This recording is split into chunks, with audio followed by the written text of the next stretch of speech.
The Michigan Supreme Court has just made some big changes to the state's sentencing law. They've struck down automatic no parole prison terms for 19 and 20-year-olds convicted of murder. The court says these life sentences are unconstitutional and violate the state's ban on cruel or unusual punishment. So what does this exactly mean? For more on that, we are joined live by legal expert George Donnini. George, thank you so much for staying up with us at this late hour to give our viewers some context. So the court's ruling was retroactive. What are the implications of that? Yeah, so retroactive means that anybody who was sentenced, 19 and 20-year-olds who were sentenced to mandatory life imprisonment for committing first-degree murder will have to have their sentences reviewed. And so in terms of an impact across the state, I've seen estimates across the state of perhaps 600 or 700 cases that would be implicated. And I think Kim Worthy, the Wayne County prosecutor, estimated 400 alone in just Wayne County. Wow. Wow. What legal precedents are there or arguments that support this move? So the history here is in 2012, the United States Supreme Court said it was unconstitutional to give a mandatory life sentence to under 18-year-olds. So that's the law across the country.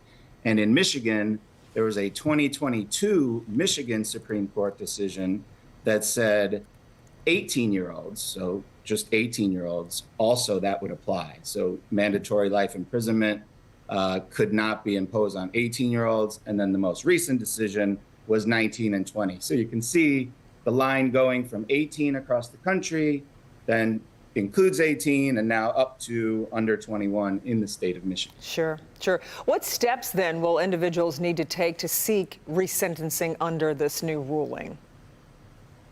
Yeah, so I gave those estimates of, several hundred people this might be impacting. And, the Supreme Court's directive essentially was that they got to try to clean this all up within 6 months.